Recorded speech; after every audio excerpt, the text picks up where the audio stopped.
Jeda internasional terakhir sebelum akhir musim liga-liga di Eropa akan memberi kesempatan penting bagi tim-tim nasional yang dijagokan untuk menjuarai Euro 2024. Ini kesempatan untuk mencoba pemain-pemain baru dalam skuad mereka, dan mungkin juga mendepak beberapa pemain lama. Timnas Prancis, sang finalis Piala Dunia 2022, akan berusaha menyempurnakan skuad mereka yang sangat impresif. Timnas Inggris, runner-up Euro 2020, akan menargetkan untuk melampaui pencapaian mereka kali ini. Sementara timnas Jerman yang jagoan di turnamen ini akan berusaha keras untuk mengobati kekecewaan mereka di Piala Eropa dan juga Piala Dunia terakhir. Kami akan membedah siapa saja yang mendapat panggilan tugas negara dari tim-tim besar yang bersaing dalam turnamen Piala Eropa. Simak penjelasannya sebagai berikut. Yang pertama adalah timnas Inggris. Gareth Southgate terus melakukan eksperimen dan mencoba pemain-pemain baru meskipun sebagian besar starting 11-nya sudah terbentuk. Bek tengah Jarrad Brandtwaite dan Ezri Konsa berada dalam skuad ini bersama pemain sayap Newcastle, yaitu Anthony Gordon. Southgate juga memanggil kembali striker Brentford Ivan Toney setelah hukumannya berakhir, yang berarti akan ada persaingan untuk Ollie Watkins yang sedang dalam performa bagus sebagai cadangan untuk Harry Kane di lini depan. Tidak masuknya nama Ben White tidak mengejutkan, mengingat dia tidak pernah dilibatkan dalam skuad timnas Inggris sejak Piala Dunia 2022. Raheem Sterling juga tidak terlibat sejak Piala Dunia Qatar dan tampaknya karirnya di timnas Inggris mungkin sudah berakhir. Jika ada nama yang tak masuk dan benar-benar mengejutkan, itu adalah Calvin Phillips, pemain yang sangat dipercaya oleh Southgate, yang pindah ke West Ham United untuk mendapatkan lebih banyak waktu bermain. Namun performanya di sana belum cukup bagus untuk masuk dalam skuad tim nasional. Berikutnya timnas Prancis. Tidak ada kejutan besar di timnas Prancis. Hanya perdebatan soal siapa yang akan menggantikan Kingsley Coman yang cedera dan menjadi perhatian utama.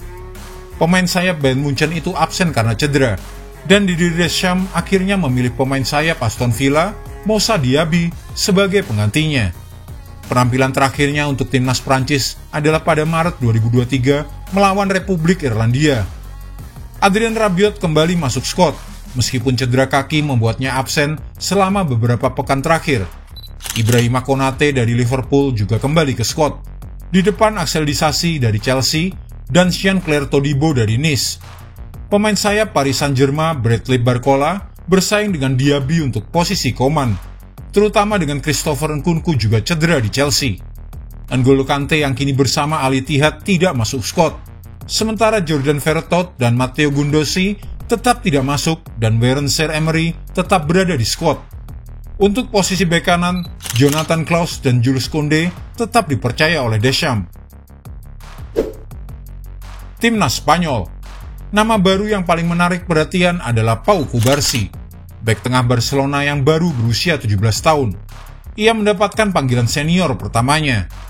Cubarsí tenang dalam penguasaan bola, cepat melintasi lapangan, dan agresif dalam bertahan.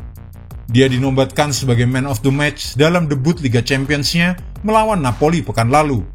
Tetapi sebenarnya ia masih sangat awal baginya untuk bermain sepak bola internasional, dengan hanya 12 penampilan di tim utama Barcelona. Tidak ada kejutan besar lainnya di timnas Spanyol. Ketidakhadiran gelandang Real Madrid Brahim Diaz sudah diduga sebelumnya, mengingat dia telah beralih kewarganegaraan ke Maroko beberapa hari sebelumnya. Gerard Moreno dari Villarreal, Pedro Porro dari Tottenham, dan Pablo Sarabia dari Wolves telah dipanggil kembali setelah setahun absen. Bek tengah tetap menjadi isu terbesar. Dani Vivian dari Athletic Bilbao yang berusia 24 tahun juga mendapat panggilan senior pertamanya. Sementara Aymeric Laporte tetap dipertahankan meskipun sekarang bermain di Arab Saudi. Kemudian timnas Jerman. Timnas Jerman paling banyak kejutan. Gelandang Bayern Munchen berusia 19 tahun Alexander Pavlovic masuk untuk pertama kalinya. Penyerang Hoffenheim Max Bayer yang telah mencetak 12 gol Bundesliga musim ini dipromosikan dari tim U21. Dan mantan bek Leeds United Robin Koch kembali setelah absen 3 tahun. Dennis Undav, Waldemar Anton, dan Max Mittelstadt yang tampil luar biasa bersama Stuttgart juga masuk. Pemain pinjaman Brighton Dennis Undav mungkin sudah dikenal, sementara Anton dan Mittelstadt mungkin kurang dikenal banyak orang. Anton adalah bek tengah terbaru yang ditugaskan untuk membuat Jerman lebih kokoh, dan Mittelstadt adalah bek kiri yang menjadi bagian dari skuad Hertha Berlin musim lalu. Ia dibeli musim panas lalu dan telah menjadi sayap kiri yang kuat bagi skuad Stuttgart. Jan-Niklas Beste benar-benar pantas untuk masuk daftar skuad Jerman. Jika dia bermain, dia akan menjadi pemain internasional Jerman pertama dalam sejarah Heidenheim. Niklas Füllkrug adalah satu-satunya pemain Borussia Dortmund di skuad, sedangkan Leon Goretzka dari Bayern Munchen tidak masuk. Robin Gosens juga tak masuk. Ia menjadi korban dari buruknya Union Berlin musim ini. Manajer Julian Nagelsmann masih jauh dari kata puas untuk skuadnya. Ia masih berusaha menciptakan keseimbangan dan keunggulan pada timnya. Selanjutnya Timnas Portugal. Ada beberapa kejutan di Timnas Portugal. Yang pertama adalah Francisco Conceição, anak dari manajer Porto Sergio Conceição. Pemain sayap mungil ini merupakan pemain reguler untuk tim muda Portugal. Tetapi ini adalah pertama kalinya pemain berusia 21 tahun itu dipanggil ke tim senior. Kemudian ada Jota Silva, seorang penyerang cepat yang tampil baik untuk Vitória Guimarães musim ini. Fakta bahwa dia belum pernah bermain untuk salah satu dari 3 klub besar negaranya, seperti Porto, Benfica, dan Sporting Lisbon, bahkan di level pemuda, membuat pemain berusia 24 tahun ini dianggap sebagai kejutan utama. Sementara Cristiano Ronaldo yang telah berusia 39 tahun dan bermain di Liga Arab Saudi tentu masih menjadi kapten. Roberto Martinez memilih 32 pemain untuk pertandingan melawan Swedia dan Slovenia. Jadi hampir semua pemain yang fit bisa dimainkan. Namun ada 3 nama yang absen karena cedera. Striker Liverpool Diogo Jota masih absen.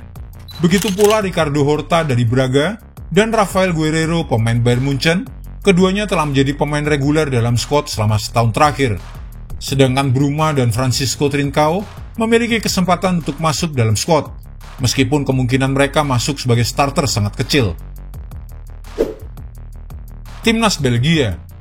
Pelatih Domenico Tedesco hanya memilih satu pemain baru, yaitu Connie de Winter, pemain berusia 21 tahun yang telah bermain sebagai bek tengah, bek kanan, bek kiri, dan gelandang bertahan untuk Genoa.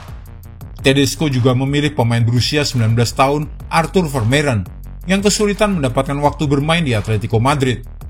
Sementara Kevin De Bruyne, pemain terbaik Belgia itu, kali ini absen. Gelandang Manchester City itu sedang mengatasi cedera ringan pangkal paha, sehingga Tedesco mengeluarkannya sebagai tindakan pencegahan. Pemain lain yang absen adalah Yannick Carrasco dan Alexis Saelemaekers. Yang terakhir ini agak mengejutkan, mengingat performanya di Bolonya yang sedang bersinar. Federasi Sepak Bola Belgia juga menjelajahi kemungkinan memasukkan nama kiper Roma, Milis Vilar. Tapi satu laga Vilar bersama timnas Serbia berarti Belgia terhalang oleh regulasi. Thibaut Courtois masih bermasalah dengan cedera lututnya. Dan tanpa Vilar, Koen Casteels dari Wolfsburg adalah penjaga gawang yang tersisa. Tedesco juga mengeluarkan nama Carrasco, Axel Witsel, dan Toby Alderweireld. Tedesco masih mempercayakan timnya untuk diisi dengan generasi emas Belgia, dengan lebih memilih pengalaman Thomas Meunier daripada bek kanan Alessio Castro Montes, yang sedang dalam performa bagus dari Union Saint-Gilloise, dan tetap mempertahankan Romelu Lukaku dan Jan Vertonghen untuk bergabung bersama beberapa talenta muda. Salah satu sifat yang tampaknya sangat dihargai oleh Tedesco adalah keandalan. De Winter, Charles, dan Olivier Deman bisa bermain dalam beberapa posisi, mencerminkan pendekatan pelatihan Tedesco seperti saat ia memegang kendali RB Leipzig. Timnas Belanda.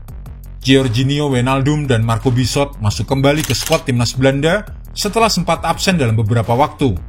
Kiper Bisot yang baru mencatatkan satu penampilan internasional dipilih berdasarkan performanya untuk klub Liga Prancis Brest. Manajer Ronald Koeman saat ini tidak memasukkan nama kiper Feyenoord Justin Bijlow karena cedera betis. Masih belum ada kepastian siapa yang akan gantikan Bijlow. Sementara itu, rekan seklub Bijlow, Quinten Timber, akan bergabung dengan skuad Belgia untuk pertama kalinya. Gelandang berusia 22 tahun ini telah menjadi andalan Feyenoord selama 2 musim terakhir. Joshua Zirkzee dimasukkan dalam skuad untuk pertama kalinya pada awal Maret seperti Timber. Namun penyerang Bolonya berusia 22 tahun itu menderita cedera hamstring saat melawan Inter Milan. Frenkie de Jong dari Barcelona juga masih cedera. Masuknya Memphis Depay setelah hampir setahun absen karena cedera juga menunjukkan bahwa dia akan menjadi sosok penting dalam tim jika fit dan tersedia. Yang terakhir adalah timnas Italia. Luciano Spalletti baru menjabat kurang dari setahun, sehingga dia menetapkan skuad yang sedikit lebih banyak, total 28 pemain. Penyerang Udinese Lorenzo Luca dan wingback Torino Raul Bellanova juga sudah tidak asing bermain dengan Conversiano. Ini juga akan menjadi pertama kalinya bagi Michael Folorunso masuk timnas Italia. Ciro Immobile masuk dalam skuad perdana Spalletti pada bulan September lalu, tetapi tidak bermain sejak itu dan kali ini tidak masuk dalam skuad.